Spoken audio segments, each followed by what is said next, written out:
Hi, hello, good morning. Welcome to my channel. So on this video, I'm going to show you how to set up Mariadb 10.7 Community Edition on Ubuntu 20.4 version. So to do that, what I'm going to show you now is, let's set up a virtual machine on our own. We have a VMware viewer right now, which allow you to have one VM machine. So I'm giving the documents in the below description. Take that URLs and try to download the VMware viewer. First step is we download the VMware viewer from VMware, and then we install that VMware viewer, and it's an evaluation version which allow you to have one VM on that one, so that we can do that actually, right? So on my machine, I already just installed it, and you can see this is how it looks like. You can create a VM or open an image, virtual image already. So the next step, second step is we have to download the Ubuntu 20.4 version, which is already available in the homepage, which is called linuxvmimage.com, where you go there and search for the images Ubuntu 20.4. You will have two different images. One is called VirtualBox, that is for Oracle VM. The other one is for VMware image. So download the VMware image. This file will be that 7-zip file, which you can uncompress it using any tool which you are familiar with. So, and that file will be around how much is the size? Is around 2 GB only, but when you compress it, it will become an 8 GB actually, right? Uncompress it. Okay, just uncompress it, and before uncompressing it, probably like what I do normally. Here it's up to you based on your things. You create a directory under wherever you have a big space. Call it as virtual machines. Under virtual machines, I created a folder called Ubuntu 20.04, right? So like that, and then open the uncompressed file, open that 7-zip. Maybe you can download 7-zip, and then extract those files into that location, and that file will have that. The 7-zip file will have two files. One is VMDK, the other one is VMX. Okay, the VMDK is the file which has the actual file, and VMX is the metadata. Okay, and once you download it and get ready, we have to open up the VMware viewer. Otherwise it is called a VMware workstation, right? And you have the steps to follow it up actually, because we already have a VM image.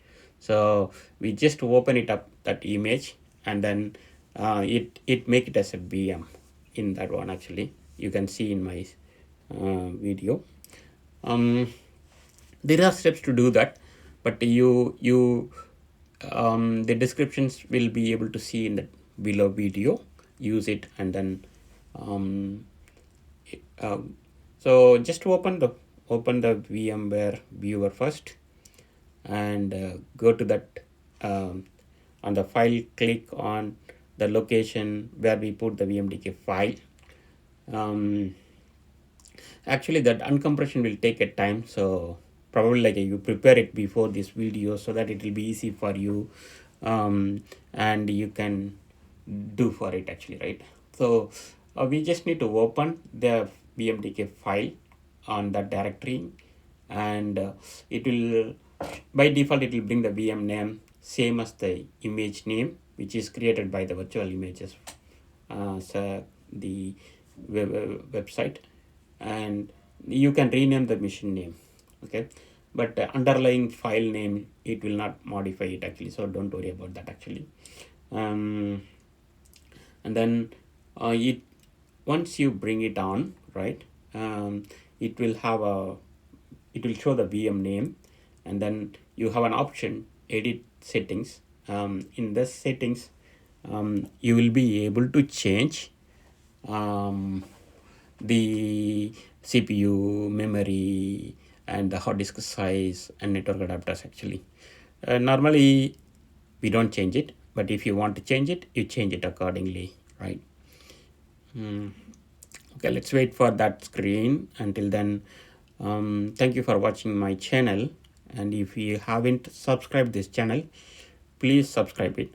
And I'm looking for posting some videos like for education purpose, as well as we are going to cover about Japan.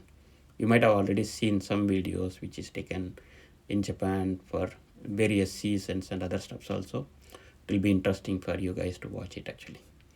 Okay, so now the file is ready, so that we can just go for the UC, that VMDK and the PDX file, right? Let's open up the GUI view, and then I'm opening the file from the location, right? And you see, once you open, you can see this view, right? And you have an edit option, right?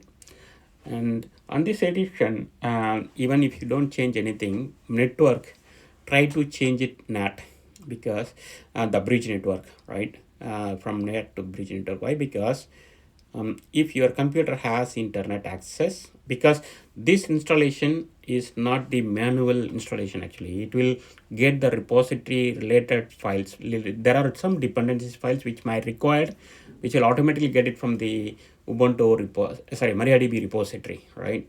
So we need to have internet access. That access will be set up by the edit settings, and you should allow to have a bridge network, which will allow, right? Okay, once done, yeah, here it is very important point. Make it as I copied it. If you do, there will be two options: move it, copy it actually, right? Copy, do it, copied, I copied, so that it will be easy, because we copied it actually, right, from the VMDK file, right? So that it will create a virtual machine, and it will be ready in 2-3 minutes. And you just power on the machine, it's coming up now. You can see that Ubuntu logo, right? And then when the initial files are loaded, you'll be able to see the Ubuntu screen. This is the Ubuntu screen.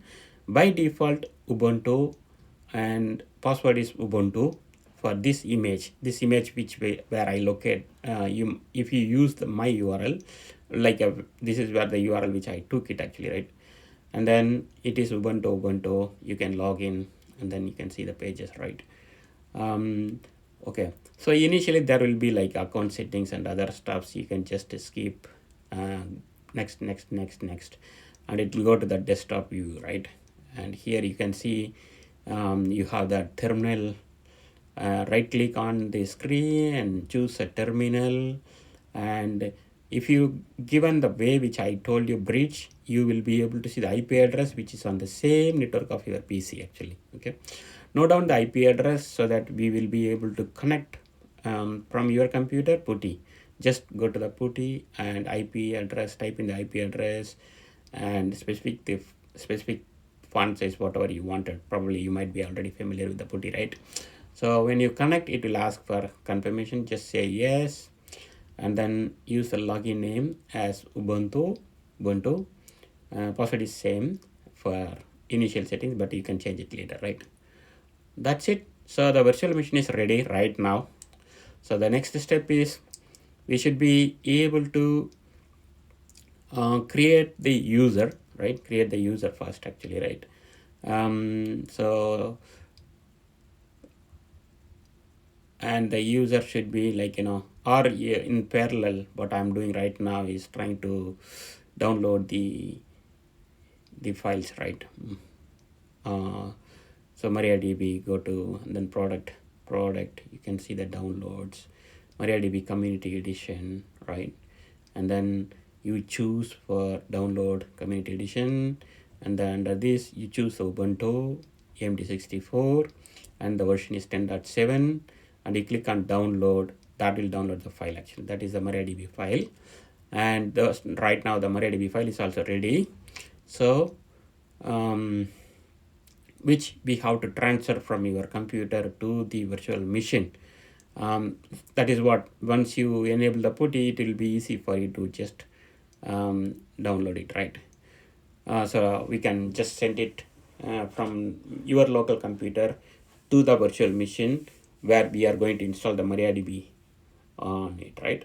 So before going for that, on the VM machine, we have to create the MySQL user and we have to give the sudo permission, right? Right. So the first step would be like, just create see from Ubuntu user, I'm running these commands from Ubuntu, so that is easy for you, right? So just run sudo from the Ubuntu user itself directly, sudo add user MySQL, because add user is the root user, right? It will ask for a password, set up your new password, retype the password, and then it will ask for the information, user information. I just typed MySQL user, then enter. Now the user is ready, but we need to give a sudo access to this user. So you run the next command, sudo user mode a capital G sudo MySQL, so that this will allow MySQL user can run the sudo command similarly like a root user, right?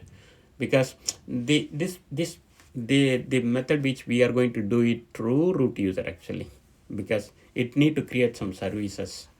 So we use apt-get, right? So login as MySQL, and to confirm you have sudo access, run the command, right? Sudo who am I, should say root. Okay, so we are good. And now you create a directory where you want to move the files, right? So probably you can use any directory name. I used dbdumps because DBS we always use dbdumps, right? So dbdumps, and then change ownership of that folder to MySQL. So now you have dbdumps folder under the root directory, which is owned by MySQL user. So now what you can do, simply go to your desktop. From the desktop, do scp command and transfer the Mariadb file which we downloaded to the virtual machine by using scp command, right? So it's simple command, right? scp mariadb 10.7.3 ubuntu focal amd64 deps.tar at mysql at 192.168.3.24. This is what the IP address, my IP address, right? :/db center. I think that will be quick because it's in the local network and the file size is also not big enough. So it will be done within 1 minute. And now the MySQL Mariadb binaries are transferred to our machine already, right? Sorry, I typed the wrong IP address, so it is taking a time. So I have to retype it again with the correct IP address, because if you look at if config, it shows 3.24, right? I typed mistakenly 23, so I just terminated it and then run the 24 now. If you see 24, and it will ask for acceptance, yes. Password of MySQL user. We give the MySQL user password, and then you see the files getting transferred. It's around 169 MB, I believe. So 40% complete, and transferring. So while transferring, I think that once we copied, see, that's it, transfer complete. Go to the machine, and right now we have to untar the files, right? Untar the files and create a repository. Local repository is good for us always, right? So go to the machine under the MySQL user, go to cd dumps, and then tar-xf of that file. The commands, all the commands which I used and what I'm talking here, I will put it in the description. You can use it actually if you want to do it actually, right? And then just do tar-xf of that tar file which we downloaded, and it will be complete soon. and it will create a directory. You can see there is a directory. If you go inside the directory, you can see there is one binary file called setup repository.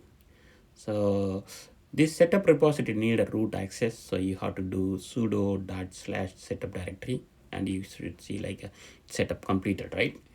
Now the next step is we have to install apt-get update and install, right? Which need root permission. Why? Because it need to create some services. So what you do from here is sudo su-, so you logged in as a root user now. You can see the root prompt now, right? So just run apt-get update get install Mariadb server, Mariadb backup, lib Mariadb 3, Mariadb client, and Mariadb plugin Columnstore. So the Columnstore is very important actually. You know what?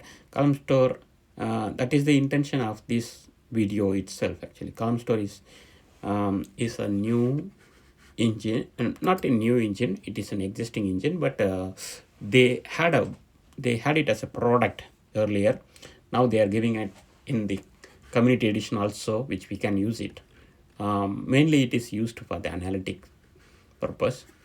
So if you do that, then you will be able to see basically what it happens. It is creating a column storage actually, right? And then from there you can create a table actually. So I have given those commands also to test and confirm we are good on the Columnstore engine actually, right?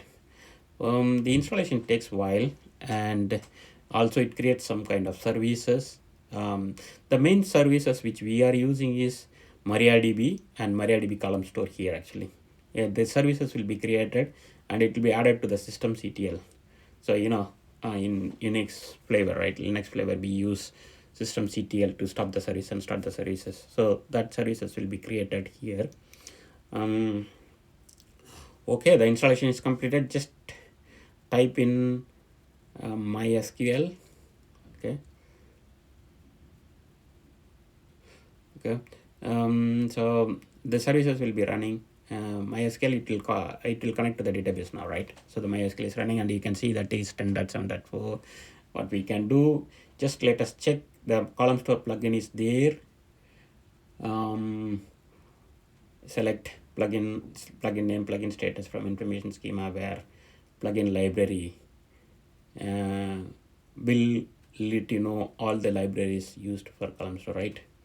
And you can see them. There are plugins, and then you create a test database on it, and in the database you create a simple table with engine equal to Columnstore. So if Columnstore engine is good enough, it will create the table, otherwise you will have error messages. If you do, you can try to insert the records also. It's a sample records which we had it, right? And that's it. So select start from test contacts, and also you can run a show create table of test contacts. Will show you the table structure with it is created by like an engine name. It's a Columnstore. So we are good. So that's it. We are done.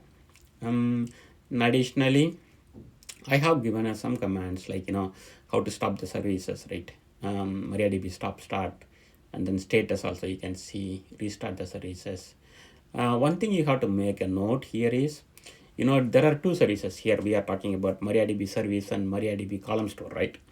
When you stop Mariadb, DB stopped, so you'll not be able to access the database itself, right? Meaning like you will not be able to access both Columnstore as well as Mariadb, right? And when you stop Mariadb Columnstore, the instance will be up and running. You will be able to access the instance. What I'm showing here is a status. You can see the status also, like a systemctl status of that one. Systemctl stop, start, restart. Like normally it is on all the Unix services, right? Should have a start, stop, and status, and then restart, right? So, but what I'm talking about Mariadb Columnstore, right? When you stop Mariadb Columnstore, instance will be available, but whatever the table or schemas which is created on Mariadb Columnstore will not be able to accessible actually. It will give you error message saying like a dbrm is not responding, cannot accept queries. That means the Columnstore is not available actually. So you can try stop it and then start it again and check it, confirm things are good enough. That's about I want to show you. Like it's Mariadb 10.7 is the latest one actually. 10.7 with the Columnstore community edition on Ubuntu 20.4. Okay, keep watching my videos and subscribe my channel, and if you have any doubts or questions, add it in the comments, like it and share it with friends who are looking for it actually. And I'm planning to prepare a manual installation also, which will keep you updated. See you, bye, take care.